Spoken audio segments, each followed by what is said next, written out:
તો ગાઈસ આજે કેવો હાદસો બની ગયો કે હું સાંજે એક બસ સ્ટેન્ડ પર પાર્સલ લેવા ગયો હતો.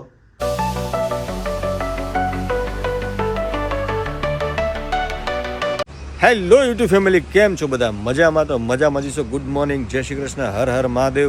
તો થઈ ગયા છે સવારના 9 અને આજે થોડું ઉઠવામાં લેટ થઈ ગયું હતું. તો શું કહેશો પૂજા તમે? હેલો, જય શ્રી કૃષ્ણ, કેમ છો બધા? બસ સવારમાં હિંચકા ખાઈએ છીએ અમે તો અત્યારે. કાલે જ હિંચકો તારો આવ્યો અને આ એ ચાલુ તારા હિંચકા ખાવાના હે ને? હા, મજા આવે આમ બેઠા હિંચકા ખાવાની. તો કાલના બ્લોગમાં તમે જોયું હશે કે આની માટે મેં સરપ્રાઈઝ ગિફ્ટમાં હિંચકો મંગાવ્યો હતો. તો એ મેં કાલે લગાવી દીધો હતો. તો સવારમાં ઉઠીને સીધા હિંચકા ખાવા. હા, ચાલો હવે પછી નાસ્તો કરવાનો છે. આજ તો ભાખરી બનાવી છે નાસ્તામાં. આજે તો નાસ્તામાં બનાવી દીધી છે ભાખરી. આજે મજા આવી જશે. તો ચલો ફટાફટ નાસ્તો કરવા જઈશું. શું કહેશો તમે? તો નાસ્તો કરી લઈશું ને? હા, ચલો કરી લઈએ. ચાલો. અને ખબર પડી ગઈ વ્લોગ ચાલુ થઈ ગયો એટલે દોડીને બહાર આવી ગઈ. એની વ્લોગ ચાલુ થઈ ગયો. ગુડ મોર્નિંગ કહે. વ્લોગ ચાલુ થાય એટલે આવી જ જાય ગુડ મોર્નિંગ કરવા માટે. એને વ્લોગમાં આવું બહુ ગમે છે. એની કેમેરો ચાલુ થાય ને એટલે એને બહુ મજા આવશે. જેની ઠીક થઈ જાય. ગુડ મોર્નિંગ કહી દો. ઉપર ચડીએ, ઉપર. શું રમવાનું નથી હમણાં જોડે?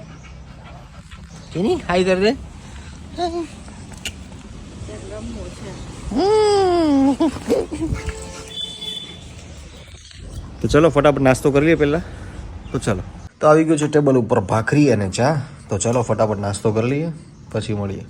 હું કિચનમાં આવી ગઈ છું અને હવે આપણે રસોઈ તો થઈ ગઈ છે અને દૂધ ગરમ મૂક્યા છે. આજ સવારની છે ને લાઇટ જતી રહી છે, તો હવે સીધી લાઇટ આવશે 5 વાગે. પણ આપણે ઇન્વર્ટર છે એટલે વાંધો ના આવે. અને હવે આ દૂધનું મારે પનીર બનાવવાનું છે. તો બહુ જ ઇઝી મેથડથી હું પનીર પણ ઘરે જ બનાવી નાખું છું, કારણ કે અમે જેનીને દૂધ ભાત સાથે પનીર આપતા હોઈએ છીએ. તો પ્રિફર કરું કે બહારનું પનીર ના આપીએ, એટલે અમે ઘરનું જ પનીર બનાવીને એને આપીએ છીએ. તો ચલો એ કરી નાખીએ કામ અને મળીએ પછી. તો આ જો પનીર બની ગયો છે બહુ જ મસ્ત રીતના, જોઈ શકો છો. તો હવે આટલું પનીર છે ને 2-3 દિવસ જેનીને ચાલે. અને એને છે ને ઘરનું પનીર વધારે ભાવે બહારનું ખાવા કરતાં. આપણું પનીર રેડી થઈ ગયું છે અને આ લો ફેટ પનીર કહેવાય, કારણ કે અમે ગાયના દૂધનું જ પનીર બનાવીએ છીએ. તો કોને કોને પનીર ભાવે છે કમેન્ટમાં જરૂરથી જણાવજો. તો આપણે નીકળી ગયા છે બસ સ્ટેન્ડે જવા માટે, કારણ કે ગામડેથી થોડો સામાન મંગાવ્યો છે. તો એ આવવાનો છે બસમાં. તો ચલો આપણે નીકળીએ ફટાફટ બસ સ્ટેન્ડે જવા. તો ચલો. ફાઇનલી આપણે પહોંચી ગયા છે બસ સ્ટેન્ડે. તો હવે બસની રાહ છે. તો ચલો રાહ જોઈએ થોડી વાર. બસની તો રાહ જોઈને થાકી ગયા અને ફોન કર્યો હમણાં. તો મને એવું કીધું કે ટ્રાફિકમાં ફસાણા છીએ તો થોડી વાર લાગશે. તો હજુ અડધો કલાક રાહ જોવી પડશે. કંઈ વાંધો નહીં, આપણે રાહ જોઈશું. તો ચલો જોઈએ કેટલી વાર લાગે છે બસને હજુ.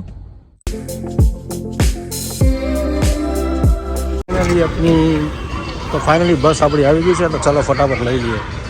તો ફાઇનલી આપણું પાર્સલ આવી ગયું છે. તો આમાં શું છે હું તમને ઘરે જઈને બતાવીશ. તો ચલો ફટાફટ નીકળીએ. ટ્રાફિક જામ, ચકાજામ થઈ ગયા છે જુઓ. અરે યાર, સાંજ પડે એટલે અહીંયા ફૂલ ટ્રાફિક જામ થઈ જાય યાર. ચકાજામ જામ.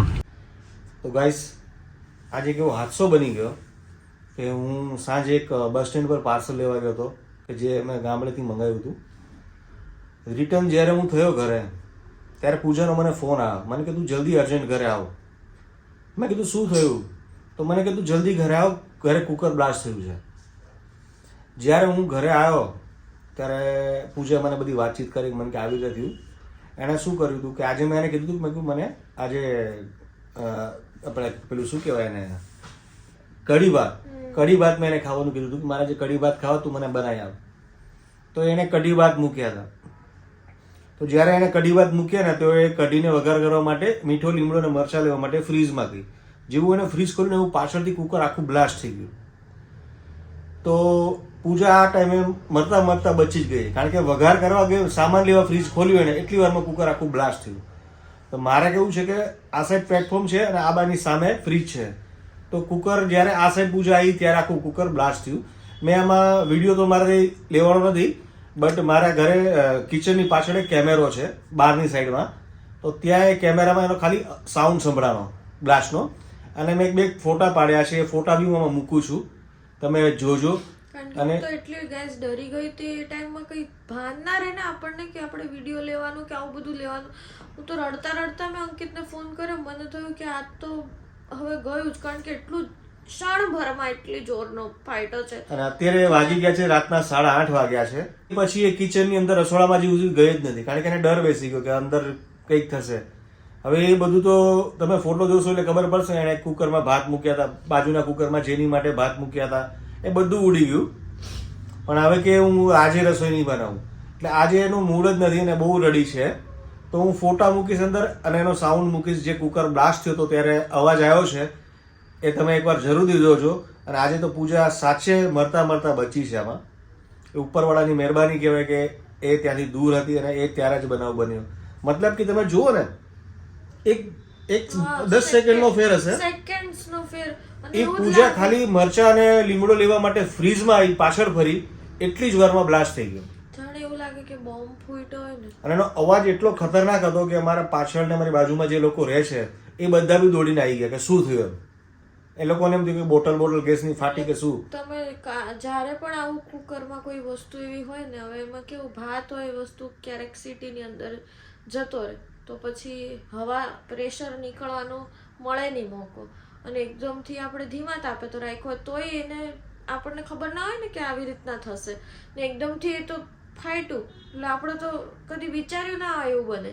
એટલે અત્યારના આ બધી વસ્તુ ઉપર આપણે વિશ્વાસ ના કરાય કે કઈ રીતના. હવે પહેલા જે રીતના હતું વસ્તુ એ સારું હતું કે ખુલ્લા ચોખા આપણે બનાવી નાખતા, ભલે વાર લાગે, પણ હવે તો બીક લાગે છે. અને એ જે કુકર જયારે ફાટ્યું ત્યારે એનો જે અવાજ આવ્યો છે ને, બહુ ખતરનાક અવાજ આવ્યો. જયારે તમે જોવો ને બોમ્બ ફૂટ્યો ને એવો અવાજ આવ્યો છે. કારણ કે એની આજુબાજુમાં મારી એ કુકરની બાજુમાં બીજું જે કુકર હતું એ બી ઉડી ગયું. પછી કઢી મૂકી હતી ને બાજુમાં, બાજુના ગેસમાં કઢી હતી તપેલી, એ તપેલી બી ઉડી ગઈ. બધું નીચે ઢોળાઈ ગયું, ચોખા બધા ઢોળાઈ ગયા, એ બધું ઢોળાઈ ગયું. તો ઠીક છે, ચલો બની જાય પાછું. પણ મેન કહેવાનો મતલબ એવો છે કે ભલે બગડી જાય, ખરાબ થઈ જાય, તૂટી જાય, ઢોળાઈ જાય, પણ આને કંઈ નથી થયું ને, એટલા માટે આપણે બહુ સારું છે કે આને કંઈ પ્રોબ્લેમ થયો. જો આને કંઈ થયું હોત તો અત્યારે દવાખાનાના દોડી રહે. કારણ કે કુકર ફાટે એટલે માણસને બહુ ખરાબ ઈજા પહોંચાડે. એ તો સારું થયું. અને ઉપર અને ચીમની અમારે લાગી છે, અને પાછું ઉપરની સાઈડમાં ગેસની ઉપર ચીમની લાગી છે, તો એ ત્યાં કંઈ થયું નથી. એની યારે ભટકાઈને પછી સીધું આ સાઈડ પડ્યું, ક્રોસમાં પડ્યું. તો એટલું સારું કહેવાય કે પૂજાને એમાં તો કંઈ થયું નથી. બાકી તને થયું હોત તો કેટલું દોડવું પડત આપણે. દાચી જ ગયો હતો. તો એમ કહું કે ભગવાન સારું કર્યું. જો આપણા કર્મ હોય ને તો આવી વસ્તુ એ આપણને બચાવી લે. બાકી તું તો ત્યાં જ દાળ પેલી કઢી હલાવતી હતી, હે? તારે એ જ ટાઈમે તને લીમડો અને તું મરચા લેવા માટે ફ્રીજ ખોલ્યું, બરાબર? એટલા જ સેકન્ડમાં થયું. નહીં તો ક્યારની હું ત્યાં ગેસ પાસે જ ઊભી હતી, તો એટલામાં ન થયું ને. હું જેવી હું તમને બતાવીશ કે ચલો કે ગેસથી ક્યાં કેટલું દૂર છે ફ્રીજ, બરાબર? તો તમે જુઓ અને તમે એટલો અંદાજો લગાવજો કે આટલું દૂર એકદમ નજીકમાં જ છે. તો ચલો બતાવો, હું લાઇટ કરું. હા, અહીંયા ગેસ છે અને એની સામે જ ફ્રીજ છે અને અહીંયા ઉપર ચીમની બી લાગેલી છે. તો કુકર અહીંયા રાઈસ હતા, અહીંયા કઢી હતી, અહીંયા ભાત હતા ને, કઢી અહીંયા મૂકી હતી. તો અહીંયાથી કુકર ભટકે, અહીંયા ભટકાણું પછી કુકર અહીંયા પડ્યું. એ કુકર અહીંયા કુકર ફાટીને પછી અહીંયા પડ્યું અને પૂજા અહીંયા હતી. પૂજા ફ્રીજ પાસે હતી. અને આ તમે જુઓ કેટલું બધું. પછી મારી એક કામવાળી આવે છે ભારતી, એની પાસે બધું સાફ કરાયું. હજુ બી આ તમે જુઓ અહીં નીચે બધા ડાઘા છે. આ બધું પાછું મારે અત્યારે કમ્પ્લીટ બધું સાફ કરાવવું પડ્યું. તમે ફોટામાં જોશો ને તો અહીંયા બધે નીચે બધા ભાત ને કઢી ને બધું ઢોળાઈ ગયું આખું. અને મારે તમે જુઓ અહીંયા પાછળ છે, અહીંયા મારે કેમેરો લાગેલો છે પાછળ.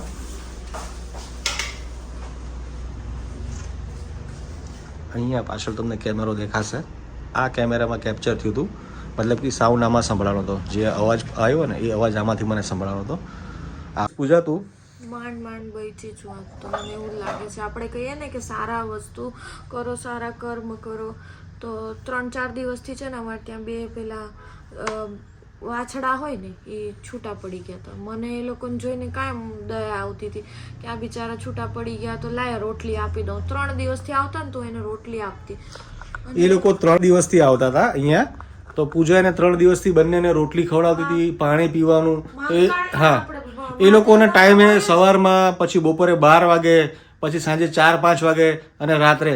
તો આજે રાત્રે બી તમે જોઈશો ને તો એના ટાઈમ પર આવી જ જશે. અને આ એને ડેઈલી ખવડાવે છે. અને છે ને મેં 2-3 દી પહેલા જયારે બિચારા ભૂખ્યા હતા ને ત્યારે રીતસરની આંખોમાંથી રોયેલા હોય ને એવું એ લોકોની આંસુ પડેલા હતા. એ જોઈને જ મને એટલું રોવાઈ ગયું. મેં કીધું કેમ લોકો આવું કરતા હશે, વાછરડાને છૂટા મૂકી દે, ગાયને રાખે વાછરડા ન રાખે, એટલે કેટલું પાપ લાગે. તો આપણે મેં કીધું આપણે તો ખવડાવીએ ને, એટલે એ જ વસ્તુ આપણે સામે આવે. આ બધી જેટલી સેવા કરશો ને મૂંગા પ્રાણી, તમે જેટલું સારું કર્મ કર્યું હશે ને એ તમને ક્યારેય બી તમારા વચ્ચે આવશે જ. તમે કોઈ બી પ્રોબ્લેમમાં હશો ને ત્યારે એ તમને સપોર્ટ કરશે. એટલે ઓલવેઝ ક્યારેય બી તમને કોઈ બી પ્રાણી, જનાવર કોઈ બી હોય એની બી સેવા કરો. ગાય, કૂતરા છે, ગાયને રોટલી આપો, કૂતરાને એનું ખાવાનું આપો, અને ગરીબ માણસની સેવા કરો. તો એ આપણને ક્યારેક તો આપણા આવામાં કામ આવી જ જાય છે. એ તો છે જ. મારે બસ હવે એ જ હતું કે હવે આજ તો મેં કીધું મારે નથી રસોઈ, હું કરીશ જ નહીં. આજ તો રસોઈ કરવાની ને નાશ પાડી કે હું નહીં જાઉં, કિચનમાં નહીં જાઉં. હું આવ્યો પછી મેં બધું આપેલી મારી કામવાળી પાસે, ભારતી પાસે બધું સાફ સફાઈ કરાવડાવ્યું, એકદમ ક્લીન કરાવ્યું. મેં કીધું પેલા ક્લીન કર, આ રસોઈ બનાવવાની. પણ આ અત્યારે 8:45 થઈ ગયા, હજી સુધી કે હું આજે રસોઈ નહીં જ કરું. કુકર તો અડીશ જ નહીં. બરાબર જ કહેતો ને મમ્મી કે ફેંકી દે ને હવે, કે કુકર કામનું જ નથી. આવું થયું તો એ લોકોય હતા નહીં, એટલે એને કેટલી ટેન્શન થાય. અને પછી કેવું હતું કે મમ્મી ને પપ્પા બી નહોતા. આજે જ્યારે બનાવ બન્યો સાંજે, ત્યારે એ બંને બી બહાર હતા. અને આ ઘરે એકલી હતી. આ ને આદિત્ય હતો, પણ આદિત્ય બહાર સાયકલિંગ કરતો, સાયકલ ફેરવતો હતો.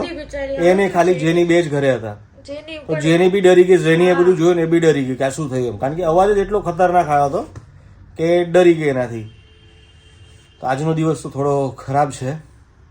કંઈ નહીં, તો આવું બધું બનાવ બન્યો છે આજે. તો તમે વ્લોગમાં બન્યા રહ્યો. આપણે મળીએ થોડી વાર પછી. તો હવે પછીની જે ક્લિપ આવશે એ તમે જોજો. એમાં તમે સાંભળજો કેવો અવાજ આવે છે. એ ક્લિપ હું મૂકું છું આમાં, તમે જુઓ.